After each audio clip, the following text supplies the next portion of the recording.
Bismillahirrahmanirrahim. Assalamualaikum warahmatullahi wabarakatuh.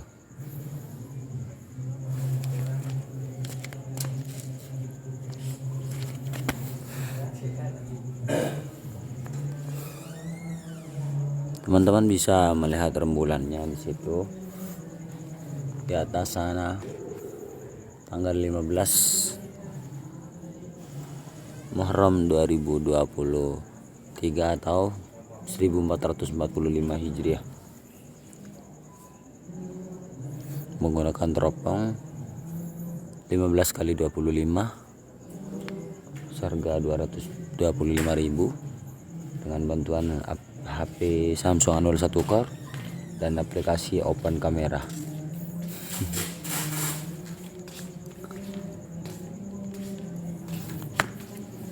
Oke, saya niat nggak main-main di pembuatan video kali ini. Mungkin saya istilahkan seperti itu karena ini saya tripodnya nggak menggunakan tripod tapi menggunakan bangku. Ketutup.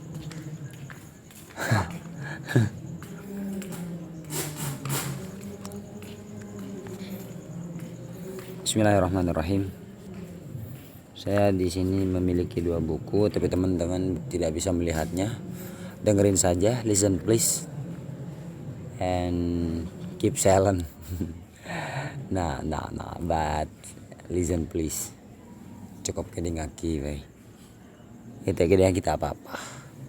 Ini saya menyampaikan kebaikan yang mana kesempatan kali ini saya akan bacakan 2 buku ya. Yang pertama, Kiat Cerdas Santri Menjadi Penulis. Yang kedua adalah Rahasia Sukses Imam Syafi'i dalam Maqalah dan Syairnya. Oke, sambil lalu kita melihat bintang dan listen sound of a video. Seandainya punya mikrofon, bukan mikrofon, teropong yang lebih bisa menjadikan bulan terlihat lebih dekat lagi, seperti teropong untuk ru'yat hilal atau ya teropong jauh ya, itu lebih keren lagi sih. Tapi ini harga 125.000 sudah cukup karena ini saya tidak memakai zoom dari HP-nya, hanya menggunakan zoom dari teropongnya aja.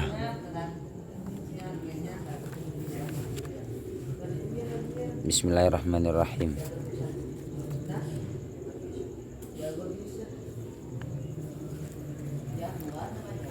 Ada pada halaman 20 di Kiat Cerdas Santri Menjadi Penulis.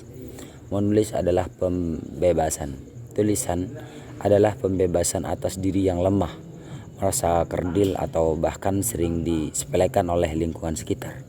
Menulis akan melepaskan diri dari sifat minder. Setiap tulisan harus bisa melepaskan penulisannya dari belenggu. Entah belenggu itu berupa rasa takut, marah, kecewa, dendam, dan kedengkian yang kadang terus membelenggu jiwa kita. Dengan menulis berarti kamu telah mengekspresikan setiap perasaan, tindakan, dan perkataan pada setiap untayan kata yang kamu lontarkan dalam tulisan. Menulis adalah kanvas untuk menuangkan segala warna dengan indera. Berdecanyin itu bos, cobek itu bos, akodungan itu bos. Oke, kita lanjut. Tadi ada teman. Dengan menulis berarti kamu telah mengekspresikan setiap perasaan, tindakan, dan perkataan pada setiap untayan kata yang kamu lontarkan dalam tulisan. Menulis adalah kanvas untuk menuangkan segala warna dengan indera lain di luar 5. Untuk memberikan nyawa dalam setiap tulisan mutlak dibutuhkan kejujuran. Tulisan adalah ruang hakiki yang bebas untuk menuangkan perasaan-perasaan, pemikiran-pemikiran, dan kegelisahan-kegelisahan. Menulis mampu membebaskan kita berekspresi. Menulis akan membebaskan kita mencapai mimpi, harapan yang tak bisa diwujudkan dalam kenyataan hidup. Misalnya saja, dalam dunia nyata kita tidak mungkin atau menyampaikan ide-ide yang kurang diminati banyak orang, namun dalam tulisan Hal itu bisa diwujudkan dalam bentuk buku yang diterbitkan atau tulisan-tulisan yang dipublikasikan melalui media-media cetak. Dengan menulis akan membuat seseorang lebih cerdas. Kecerdasan itu telah dibuktikannya sebanyak tulisan yang telah dihasilkannya. Semakin banyak menulis, semakin terasah otaknya dan ide-idenya terus mengalir. Dengan membaca dan menulis, seseorang akan lebih peka dengan peristiwa-peristiwa di sekitarnya. Tak ada manfaat menulis yang lebih besar daripada pembebasan pikiran penulisnya itu sendiri. Tak ada inspirasi yang lebih hebat dalam perjalanan menulis ketimbang perjuangan penulisannya sendiri atau penulisnya sendiri. Gajah mati meninggalkan gading, harimau mati meninggalkan belang, manusia mati meninggalkan karya. Itulah pepatah yang seharusnya kita ingat dan kita sadari kembali bahwa pentingnya menulis sampai itu atau setinggi itulah. Kualitas, kemampuan dan kecerdasan tidak bisa diwakili oleh angka-angka, karena ternyata banyak orang yang berhasil mendapatkan nilai yang tinggi tetapi tetap saja tidak bisa menulis. Jangan menulis karena mengejar target atau mengejar target. Jika kamu menulis karena mengejar target tertentu, maka hal itu akan membelenggu kreativitas penulismu dan akan mengurangi prinsip kebebasan berekspresimu. Penulis sejati harus terbang dengan kedua sayapnya, bebas menggepakkan sayapnya, menembus awang-awang dan hinggap di mana saja ia suka. Menulis jangan karena mengejar materi, jangan menjadi penulis karena lapar dan ingin kenyang, karena sesungguhnya kreativitas menulis itu untuk mengejar kepuasan batin, bukan sekedar mengenyangkan perut belaka. Menulislah dengan hati yang ikhlas, karena tulisan yang dilakukan dengan ikhlas akan menyentuh hati para pembacanya dan akan bisa dirasakan manfaatnya secara luas. Semua orang berbakat untuk menulis. Semua orang berbakat menulis. Bakat menulis ternyata masih menjadi isu yang ditanyakan. Persoalan bakat menulis ini sudah selesai dan menulis perlu bakat. Itu pendapat lama. Perlukah bakat menulis?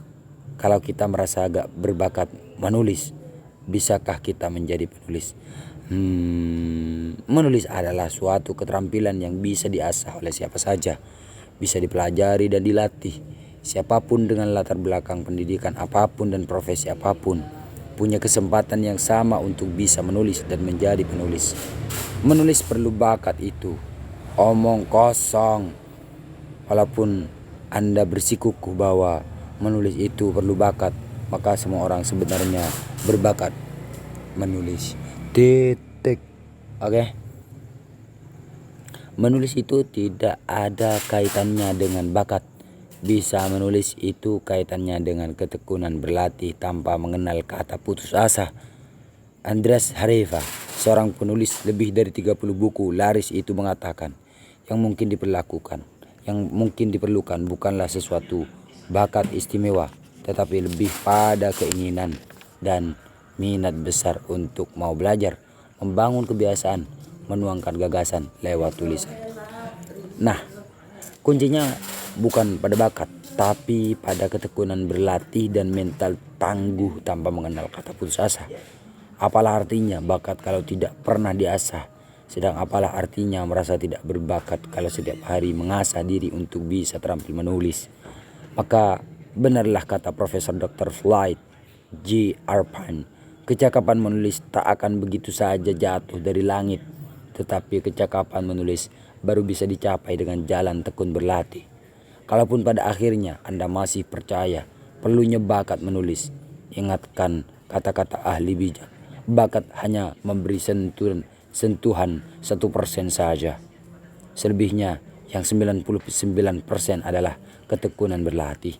Dengan tekun berlatih menulis dan terus berlatih tanpa kenal lelah, menuangkan gagasan ke dalam tulisan, sampai kemudian gagasan ke dalam tulisan, sampai kemudian Anda percaya bahwa menulis itu bisa dilakukan oleh siapa saja, dan menjadi penulis itu bukan mimpi di siang bolong kalau disertai kesungguhan dan kerja keras untuk mewujudkannya. Kesuksesan kita bukan pada hasilnya, tapi proses kita menghalau bayangan-bayangan buruk, rasa takut jelek, minder harus kita binasakan, karena kegersangan dan kematian jiwa penulis bersumber dari perasaan-perasaan negatif dari diri sendiri. Oke, mungkin ini saja. Saya lanjutkan sedikit saja. Walaupun gelap teman-teman, ada sedikit bulan yang masih tertangkap oleh frame ini. Saya lanjutkan. Menulis adalah kekayaan batin. Kiai Zainal Arifin Toha seringkali mengatakan, aku menulis maka aku pun ada. Menulis tak hanya membuahkan kekayaan materi dan ketenaran, tapi juga kepuasan hati dan kekayaan batin, di mana kamu akan selalu terbawa dalam alam-alam ide yang penuh kreativitas, dan kamu salurkan pada masyarakat luas sehingga bermanfaat dunia akhirat. Rasulullah SAW bersabda, khairun nasi anfa'uhum linnas. Sebaik-baik manusia adalah yang paling bermanfaat bagi orang lain. Itulah yang disampaikan oleh Rasulullah SAW. Hadis riwayat Tabrani. Oke. Bukankah ilmu pengetahuan yang bermanfaat dan disebarluaskan itu senantiasa mengalirkan pahala meskipun si empunya telah berada di alam barzakh? Rasulullah SAW bersabda, "Idza mata ibnu Adam in qata'a amaluhu illa min thalathin, shadaqatin jariyatin aw ilmin yuntafa'u bih, aw waladin shalihin yad'u lahu." Rawahu Muslimun. Ketika anak Adam meninggal, maka terputus amalnya kecuali dari 3 perkara: sedekah jariyah, ilmu yang bermanfaat, dan anak soleh yang mendoakannya. Hadis riwayat Imam Muslim. Mungkin ini saja yang dapat saya sampaikan pada malam ini. Semoga bermanfaat meskipun hanya memprioritaskan audio saja. Wassalamualaikum warahmatullahi wabarakatuh. Allahumma shalli ala Muhammad wa ala ali sayyidina Muhammad.